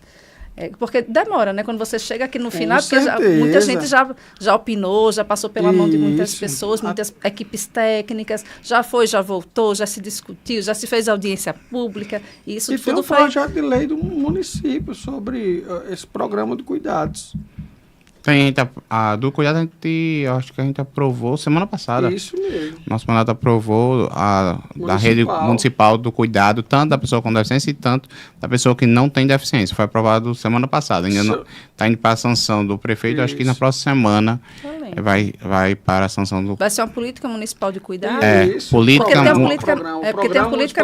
É um programa municipal PMC, Programa Municipal de Cuidados. Porque a gente, na Secretaria de Direitos Humanos, nós já estamos trabalhando já desde janeiro nas perspectivas da Política Nacional do Cuidado, que ele é para pessoa com deficiência, mas também ele é para pessoa idosa. Também, né? Então, isso. A gente já está trabalhando. O nosso é bem amplo, o nosso é tanto da pessoa idosa, da pessoa com deficiência, da pessoa que não tem deficiência, a Política Municipal do Cuidado. Então, vou dizer uma coisa aqui, em primeira mão, se a gente conseguir no município de Natal implementar isso aqui, a implementação vai sair na frente do governo federal, que o governo federal fez a Política Nacional do Cuidado, fez grupos de trabalho e eles estão lá ainda discutindo aqui. E a gente já consegue, se a gente já conseguir, a gente já sai na frente. Consegui aprovar semana passada na Câmara, todos os meus pais votou favorável, todos os 29, e eu acho que próxima semana deve já estar indo para a prefeitura. Olha aí, que mais uma entrega de excelência, né, para Natal, e aí o prefeito sanciona e a gente tira do papel, né, velho? Verdade, com certeza. Vou perdoar a senhora. Viu, Tess? Levando essa pauta, é importante a gente tirar essas leis de papel, que tem muita lei importante no município hoje, falando sobre a pessoa com deficiência, né, abrangente. A gente precisa tirar essas leis de papel e executar. Tem uma pergunta aqui, brincando com a Lara. Eu sou contribuição de 5 anos. Eu já dei entrada no auxílio doença. Aí ela botou não foi aprovado. Eu acho que ela contribui com o auxílio doença. Uhum. Ela deu entrada no auxílio doença e ela já contribui, deve ser com o INSS, 5 anos. Aí depois ela botou, agora foi aprovado fibromialgia, posso dar entrada. Eu acho que ela contribui, ela não escreveu aqui mais ou menos, acho que ela contribui com o INSS 5 anos. Uhum. Ela é segurada, ela está na condição de segurada. Né? E aí, a gente tem que ver a condição de segurado. Se ela contribuiu há 5 anos atrás, ela perdeu a qualidade de segurado. Ela tem que ter a qualidade de segurado. Né? Isso. É um ponto, é o primeiro ponto, que ela tem que ter a qualidade de segurado. Eu acho que ela esteve com auxílio-doença, ela contribuiu para o INSS, na qualidade de segurado. Vamos lá, vamos tentar entender a pergunta. Eu acho que ela disse que... Eu só contribuição de 5 anos. Eu já dei entrada no auxílio-doença. Não, acho que que ela botou não foi aprovado. Agora estou com fibromialgia. Posso dar entrada? Com certeza. Porque é uma lei nova. Uma lei de 60 dias para cá. Mas a fibromialgia já poderia dar entrada pela incapacidade, entendeu? Mas a fibromialgia, antes de ser pessoa com deficiência... podia. Mas eu recebi vários relatos, principalmente do pessoal do GANF, porque é o seguinte, da fibromialgia, que foram negados. Porque é o seguinte, muita gente foi negada. É porque a fibromialgia... por ser uma doença de exclusão, é porque é o seguinte, você vai sentindo dor e o médico vai lhe avaliando e excluindo. Não é isso. Não é isso. A dor crônica, você sente dor todo dia, você tem inchaço, você se incapacita de andar, aí tem artrose, tem todas aquelas doenças do corpo, né? E o médico vai lhe analisando ano após ano. Quando não tem mais nenhum diagnóstico que ele possa fechar de uma doença que está lá, ele fala que você tem fibromialgia. É uma dor crônica que não tem, né, uma identidade, né, específica, que eu fiz todas as exclusões e chegou a fibromialgia. Né? E eu vou dizer porque minha esposa tem fibromialgia e eu sei o preconceito que é em cima da fibromialgia. Porque é uma dor crônica que nunca cessa, você acorda com ela, dorme com ela, né? Ela alivia um pouquinho, mas ela está lá sempre presente, lhe perturbando. Imagine, você sempre com uma dorzinha lhe perturbando, ou uma dorzinha não, né? Dores, porque quando está em crise, ela fica sem andar, ela fica, né? E quando chega, o perito médico diz que você é capaz. Esse é o problema. Quando chega lá, diante de toda a bateria de exame que você chega, é sempre barrado a parede, é sempre a perícia médica, né? Não é que agora a fibromialgia ganhou um suporte maior, um plus, né? É como o autismo. O autismo ganhou um plus quando ele foi enquadrado como pessoa com deficiência, né? Ele foi reconhecido, equiparado à pessoa com deficiência. Fibromialgia ganhou um plus, dizendo, realmente eu reconheço a dor, o problema crônico sério que as pessoas... É tipo uma dor na alma, porque você sentir dor todo dia e tem que trabalhar, e tem que se esforçar. Mas muitos peritos do INSS, eu converso com muitas pessoas que têm fibromialgia e eles negam. Muitos. Não, muito. Eu tô falando a grande maioria. Assim, no meu Porque ver... na cabeça dos peritos, quem tem fibromialgia pode trabalhar normalmente. É justamente isso que eu estou dizendo. A incapacidade, você leva um relatório. Quer dizer que a incapacidade da fibromialgia vai se diferenciar porque ela agora é enquadrada com pessoa com deficiência? Ou era a mesma coisa antes? Ela agora ela tem o plus que o senhor Não, falou, ela né? tem o plus de ser equiparado. Mas a dor dela, Não o que ela aumentou nem sentia, diminuiu, é a mesma. a bateria de exames, o relatório, É tudo igual. é igual ou não é igual? É igual. É igual. Entendeu, Tess? Agora ela tem a lei que respalda ela, que agora ela tem lá, está lá. Porque É o pessoa com brasileiro, deficiência. ele é muito literal, ele tem que estar lá escrito, senão ele entende diferente, entendeu? Ele não consegue compreender. Há muitas vezes que a pessoa... A própria Michelina ali, ó, tá comentando no YouTube. No INSS diz, existe uma convenção do INSS que fibromialgia tem que trabalhar. Mas agora não tem mais, porque agora é lei. Porque é lei, é complicado, porque se trata de pessoas, né? Eu vi muitas pessoas com fibromialgia ter concedido esse direito. Porém, né, a Antes da lei não era dificuldade... tão fácil, né? Agora com a lei é um pouco, não é nem fácil, eu digo, pouco menos burocrático. Assim, Com esse plus da lei, né? Com o plus da lei e com essa questão, porque a lei veio, mas veio com o biopsicossocial. Vamos ver a estrutura que vai ser dada desses laudos biopsicossociais, que é mais complexo do que... Daqui a pouco começa a chegar laudo na mão do senhor. Vai. Para questionar. Tem que se especializar daqui a pouco, Não, né? com na certeza, parte. já estou estudando o que é o laudo biopsicossocial para, assim, em cima dele, fazer as teses das minhas peças. Com certeza é o avanço, a gente tem que acompanhar os avanços, né? Eu acho que a gente tem muitos avanços, lógico que a pessoa com deficiência ela precisa, muitas vezes, eu sempre disse que as pessoas com deficiência não adianta tantas leis, a gente não tem a prática. Eu acho que a gente precisa hoje colocar na prática, executar. Ter na área da educação, ter os auxiliares de sala, ter o profissional de apoio escolar que ajude as pessoas com deficiência a ir ao banheiro. Eu acho que a gente precisa hoje colocar na prática.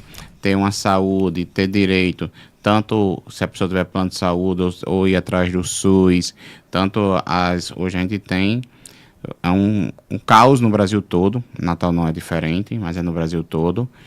Esse boom que deu às pessoas hoje com autismo, hoje em Natal tem 5 mil crianças tentando se fechar um diagnóstico.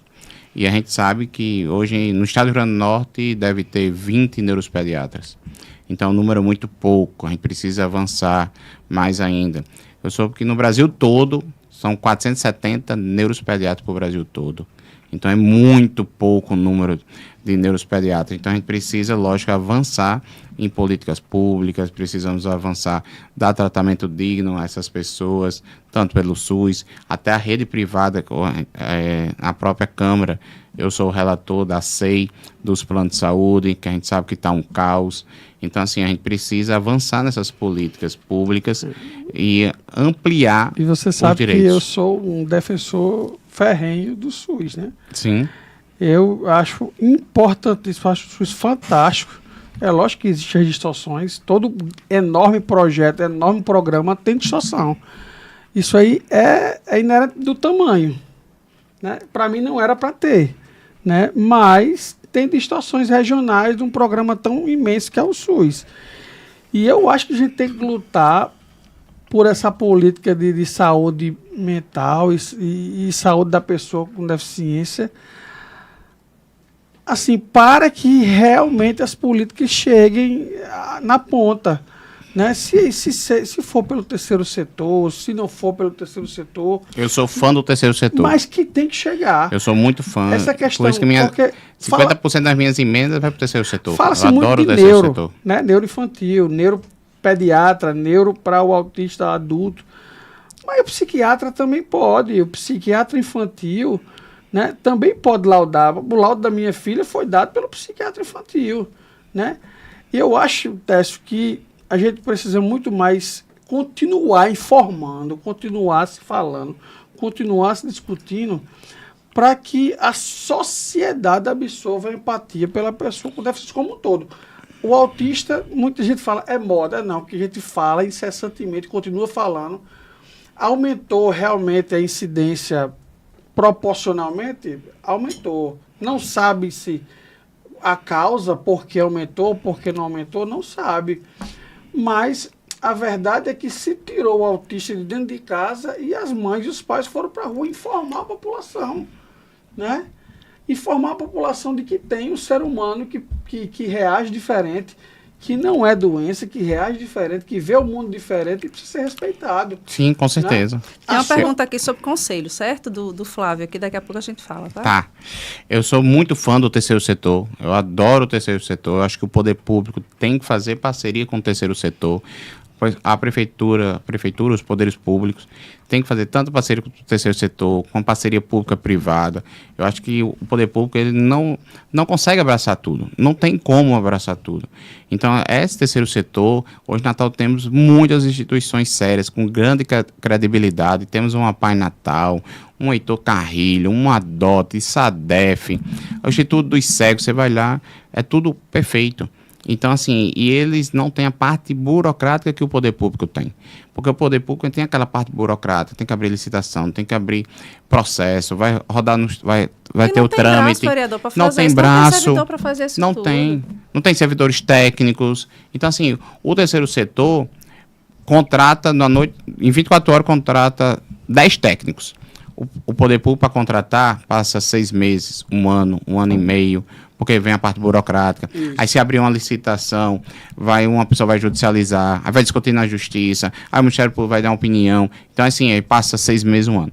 E o terceiro setor, não. O terceiro setor ele tem 100% autonomia. Então, eu sou totalmente favorável que o poder público faça parceria com o terceiro setor, parceria com o público e privado. Eu acho que a gente não pode mais perder tempo com tanta burocracia. A gente tem que fazer essas parcerias, fazer os termos de fomento, fazer convênios para as pessoas com deficiência andarem. Então é isso que eu sou 100% favorável e tiro o chapéu quando o poder público, principalmente a nossa Prefeitura de Natal, faz essas parcerias, que a Prefeitura de Natal realmente apoia o terceiro setor em todos os sentidos, muito mais que o governo do Estado. Se a gente for comparar um ou outro, o governo do Estado é quase mínimo. A Prefeitura de Natal faz os tempos de fomento, passa recursos, passa profissionais. Então, eu sempre tiro o chapéu para essas parcerias. Se a senhora ia falar do negócio do Conselho. Não, o Flávio Jacome aqui, que é do Conselho, né? Conselho. Ele é da CORD, é do Conselho Municipal. Ele está perguntando sobre a atuação do Conselho junto à Secretaria, né? Se o Conselho tem... qual a atuação do Conselho junto à Secretaria e se tem incidência na Secretaria. Tem sim, viu, Flávio? E é para ter mesmo. O Conselho Municipal, assim como o estadual e o nacional, que deliberam sobre a política, no caso do municipal, a política municipal da pessoa com deficiência. Então, o que é que a gente, como secretaria, a gente apoia a atuação do Conselho, sim, mas a gente precisa que o Conselho também nos diga, nos oriente, o que é que as pessoas com deficiência do município de Natal, em que direcionamento elas querem dar para a política municipal. Né? Então, em relação à inserção da secretaria, a secretaria jamais vai dizer para o Conselho. É o Conselho que tem que dizer para a secretaria qual é o direcionamento que as políticas públicas do município devem ser direcionadas, né? Qual é o direcionamento adequado, o que é que as pessoas estão querendo. O Conselho é a voz da sociedade. Então, é isso mesmo.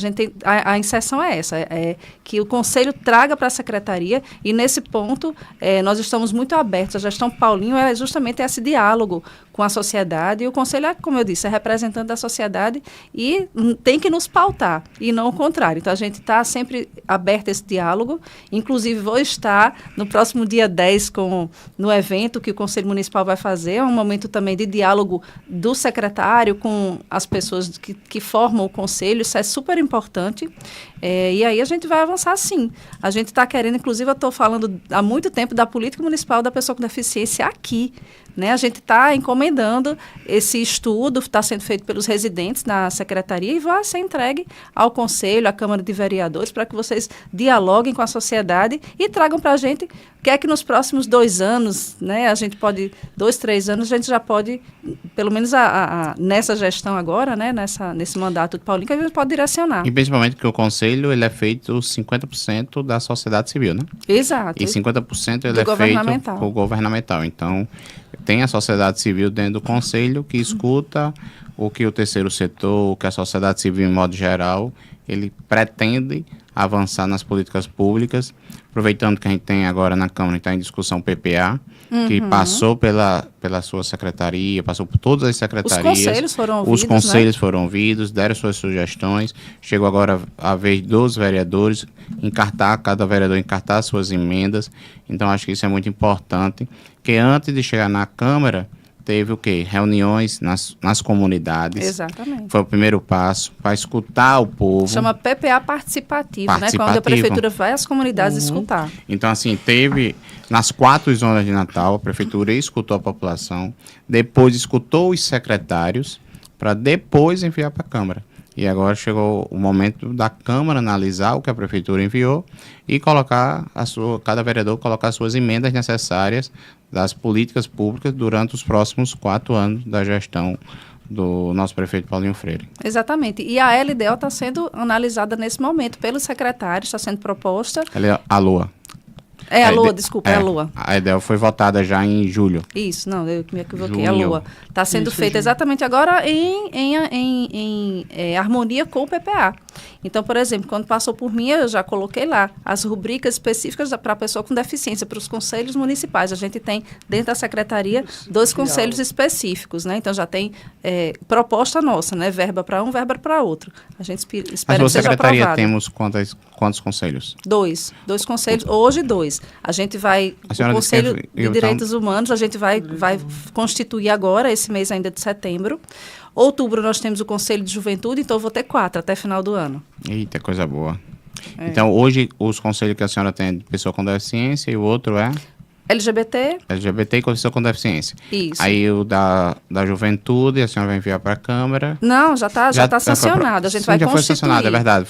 O que não tem, eu acho que o outro de direito humano, acho que não... já está sancionado, a gente vai constituir agora esse mês. Dia 17 a gente tem a primeira conferência municipal, vou deixar até aqui o registro. O registro aqui para o pessoal que está nos assistindo e nos ouvindo. Dia 17 a gente vai fazer o dia inteiro essa conferência e ao final da conferência nós vamos lançar o edital para a constituição desse Conselho Municipal de Direitos Humanos, que é algo assim que a gente correu muito para que isso acontecesse e estamos conseguindo, né? Vamos conseguir esse ano. Quando o papo é bom, a hora voa. 1h30 já. Vamos encerrando. Quero aqui... Já, é rápido, né? 1h30 já. 5%. Se a gente fosse falar em pessoa com deficiência, a gente passava a noite toda aqui. Você puxou previdenciário, foi a metade do podcast saiu previdenciário. É a maior dúvida da população, é o BPPC. Só IBPC, mas você viu como o previdenciário é abrangente. Temos aqui, Silvia. Que maravilha que vocês estão debatendo. Tem um filho com Down e recebimento, eu descobri recentemente, ela colocou, recentemente descobri que ele também é artista. Há 2 anos sai do trabalho para me dedicar a ele. Sou muito fã do Técio. Obrigado, Silvia. Obrigado pelo carinho. Que coisa boa. Isso é importante. Obrigado mesmo. A nossa luta é diária, a luta das pessoas com deficiência. Eu tenho muito carinho para a gente sempre dialogar. Falando em pessoas com deficiência, a Prefeitura de Natal, pela primeira vez na história, fazendo calçadas acessíveis. Nunca tinha sido feita antes do nosso mandato. Então, as calçadas, eu não tenho dúvida nenhuma que é a melhor calçada do Brasil, porque antes, muitas prefeituras, até no interior aqui do nosso estado, fazem calçada com aquele piso intertravado. Eu Técio, sou contra, Porque quando você passa numa cadeira de rodas, a rodinha pequena muitas vezes vai trepidar o corpo da pessoa com deficiência, do cadeirante. Aquele, às vezes, com a chuva, aquele piso, ele afunda quando chove muito, então nasce muito mato. E hoje não, Natal hoje é uma referência, que é aquele piso 100% liso. É um piso que quando chove você não vai se escorregar, foi muito bem feito. Então, assim, Natal pela primeira vez na história fazendo um piso que é padrão, não tem diferença nenhuma, parece um piso de primeiro mundo. Então, o Natal sempre avançando nas políticas públicas. E eu acho mais engraçado, secretária, há 3, 4 anos atrás, 3 anos, quando começou fazendo essas calçadas, muitas pessoas falavam mal de mim. Diziam, isso é invenção daquele vereador cadeirante, isso é um absurdo. Aí as pessoas falavam, atingia a minha pessoa. E muitos empresários me ligavam, fazia vídeo. Acabando o meu comércio, como é que eu vou vender? E hoje, as calçadas são referência. Onde não tem calçadas, Natal já fez 30 km de calçadas, onde não tem calçadas, os empresários ligam hoje para a prefeitura e dizem assim, quando é que vocês vão ajeitar a minha calçada? Então, hoje eu acho bacana. Tudo na vida, essas transições, no começo, sempre vai dar um pouco de medo, insegurança, mas eu acho que quando vê o resultado positivo, as pessoas hoje brigam das calçadas, em tudo, né, na nossa vida. Então, assim, eu tenho muito orgulho de ter iniciado lá atrás, com a Alessandra Marinho, da CEMURB, com o Tiago Mesquita, conversando, dialogando, pedindo, não bote as calçadas com esse piso, bote pisos lisos que a pessoa transita, porque aquele piso ainda travado, que a acessibilidade não é só para mim, cadeirante. Isso. Acessibilidade é para um gestante, para o idoso, acessibilidade é quem está com carrinho de bebê. Então, assim, a gente tem que pensar em todo mundo.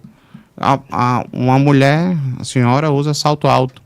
E na hora que você está com salto alto, aquele piso travado, tiver um buraquinho, se seu salto alto entrar nesse buraco, a senhora vai cair. É verdade. Qual a mulher que nunca caiu de salto alto? Não existe. Então, assim, e com o piso liso, o piso bem armado, com todo aquela parte de ferro, vem um concreto, a mulher vai andar ali, transitar perfeitamente. Então, assim, é isso que eu deixo, essa mensagem também, para as pessoas terem a consciência. E a gente precisa, às vezes, sentir a dor do outro. Quando a pessoa é uma pessoa com deficiência, ou tem uma familiar, ou um amigo muito próximo, a pessoa tem um olhar totalmente diferente. Quando você não tem ninguém na família, e quando você não conhece uma pessoa com deficiência, muitas vezes a pessoa não tem esse olhar. É diferente quando você tem na pele. Ter empatia é muito difícil. Você incorporar a empatia na sua vida e ver o diferente é muito difícil. Né? Eu sempre via que quando eu era menor era do tamanho da minha mãe, né? Com a cadeira hoje. E eu passei minha vida toda tentando enxergar pela altura da minha mãe, cadeirante. Eu sempre vi acessibilidade antes de chegar nos locais. Eu dizia aqui, como é que um cadeirante chega aqui?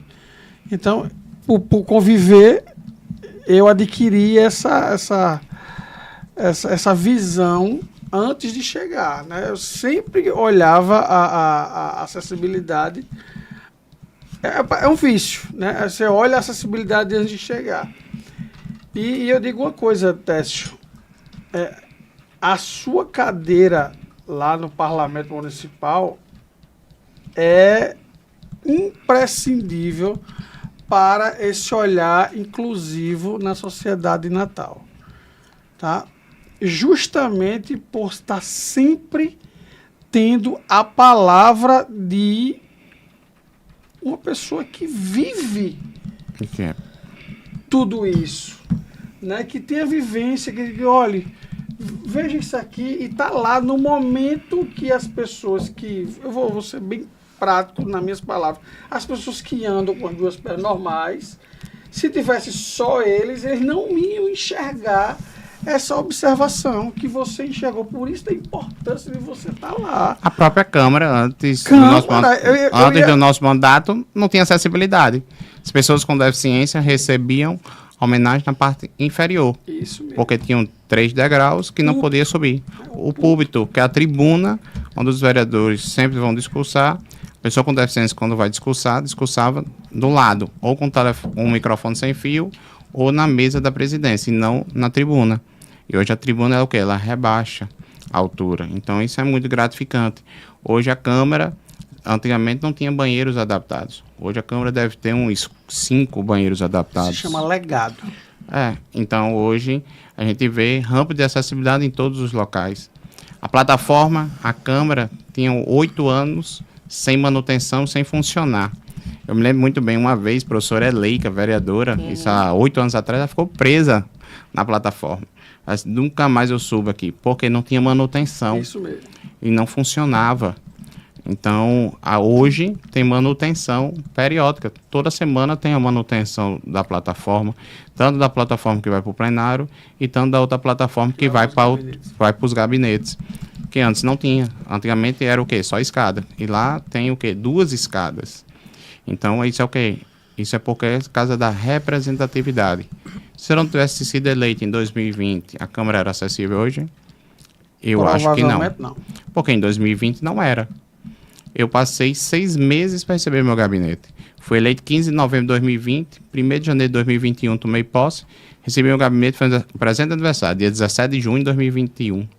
Então eu passei 6 meses atendendo fora da Câmara, no meu escritório em Candelária, porque a Câmara não tinha acessibilidade de me receber. E eu fazia sessões ordinárias 100% virtual, porque a Câmara não tinha para me receber. Quando eu fui tomar posse em 2021, 1º de janeiro de 2021, eu recebi a posse na parte inferior, porque tinham 3 degraus para subir. Então, tudo isso foi o quê? Representatividade, legado, porque eu sinto na pele, eu entendo um pouco de lei. Então, assim, mas aqui eu também não posso ser hipócrita, como eu não faço nada sozinho. Agradecer ao ex-presidente da casa, que na época era Paulinho Freire, atual prefeito, que tudo que eu solicitei a Paulinho, ele fez. Mas isso o quê? Porque Paulinho também foi sensível naquele momento. Quando eu cheguei, Paulinho, eu preciso disso. Eu disse, contrata uma arquiteta exclusiva para pessoa com deficiência. Ela contratou, aí perguntou, você tem? Eu digo, tenho. Minha amiga Daniela Sá, da Adapta Acessibilidade. E aqui é a filha do pessoal da Casa Sarmento, uma excelente arquiteta. Eu disse, está aqui. Eu disse, pronto, a Câmara vai contratar e vamos fazer a casa acessível do jeito que o povo merece. Você vê que antes dele ser prefeito, ele já tinha esse compromisso, pois esse olhar cuidadoso para as pessoas com deficiência. Ele sempre ouviu, ele então, sempre assim, de escutar, de ouvir. Né? Então, isso é muito importante, por causa do quê? A representatividade. Então, sempre a representatividade em todos os segmentos é muito importante. Da pessoa com deficiência, da juventude, do idoso, eu acho que cada uma pessoa do esporte. Então, essa representatividade é muito forte. Eu acho que cada dia que passa a gente precisa ter em todos os setores da nossa sociedade. E que venha mais representantes, pessoas com deficiência. Eu sempre Sim. digo, quanto mais informar, quanto mais a gente divulgar, eu sempre digo para o movimento do autismo, divulguem, falem, porque falar das pessoas, do autismo, falar da pessoa com deficiência é conscientização, né? Falar vai se ganhando respeito, vai se adquirindo informação, né? Porque muitas vezes a pessoa tem o preconceito por desconhecer. Concordo. Quando conhece, começa a diminuir o preconceito, né? Por isso que eu acho uma lei sua importantíssima é o do servidor. Sim, um amigo do autista.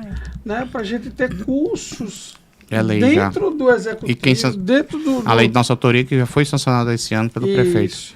Que a gente precisa agora botar na prática para executar, tirar do papel. O seu é fazer a lei, o meu é tirar do papel.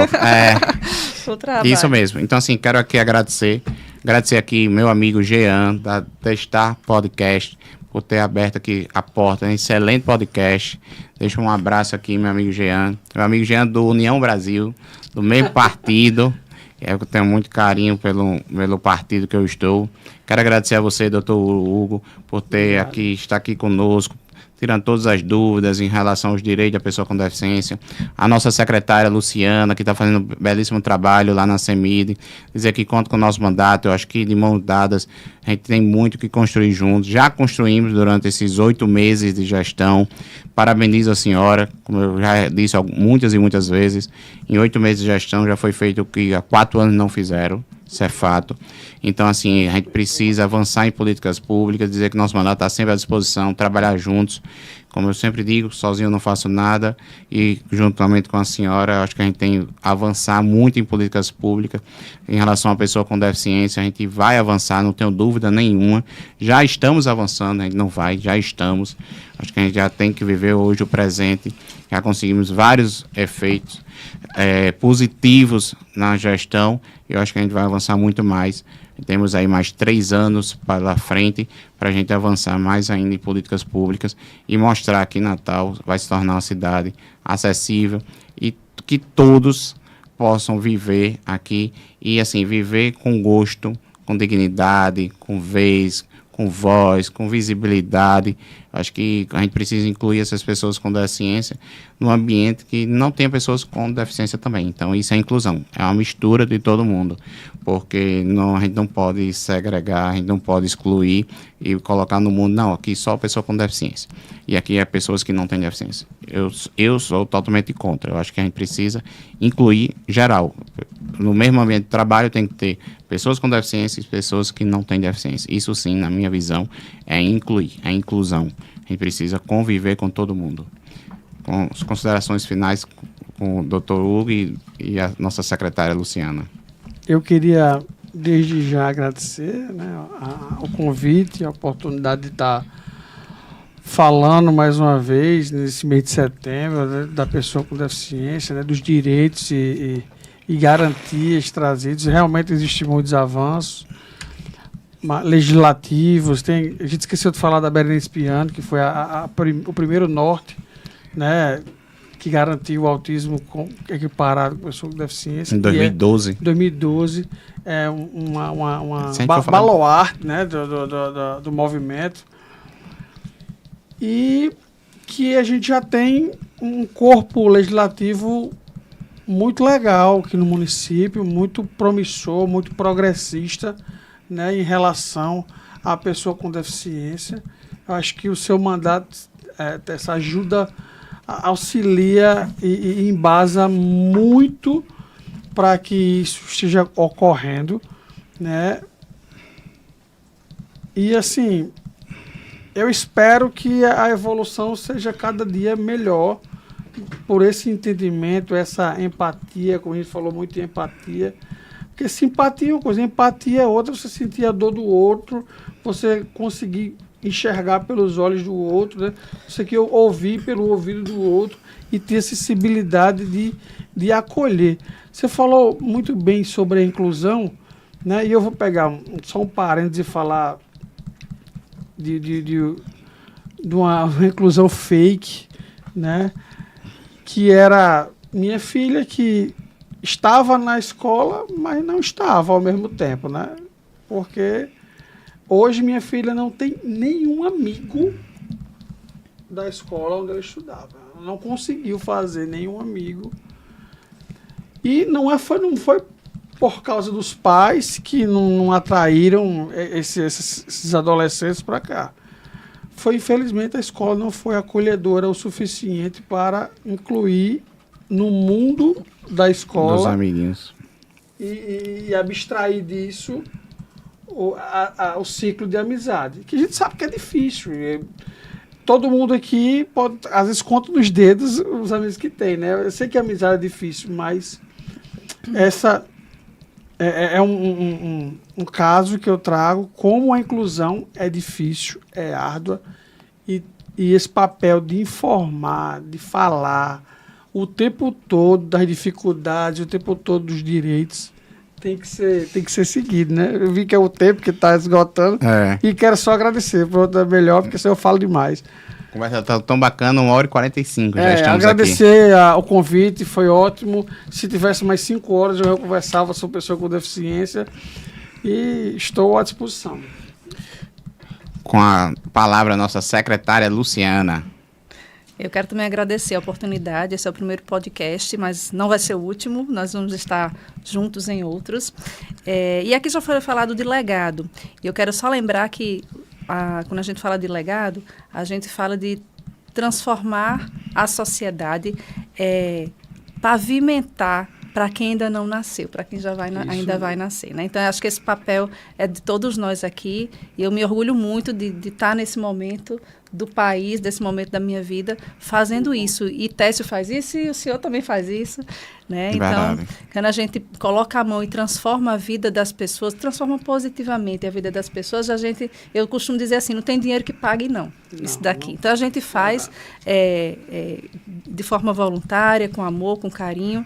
Eu estou num momento da vida que eu digo assim, que eu escolho os caminhos que eu preciso. Eu não vou mais trilhar caminhos que eu precise por uma necessidade, mas sim por uma escolha minha. Então, graças a Deus, eu estou nesse momento de vida e quero sim continuar trabalhando para a transformação de vidas, para deixar o legado, continuar deixando o legado. Concordo plenamente. Eu acho que nossa vida é passageira. Eu acho que a gente precisa deixar um legado, todo mundo contribuindo com a semente para a gente colher no futuro. Eu acho que cada um, tanto a senhora na secretaria, como o doutor na advocacia, acho que a gente sempre está ajudando o próximo.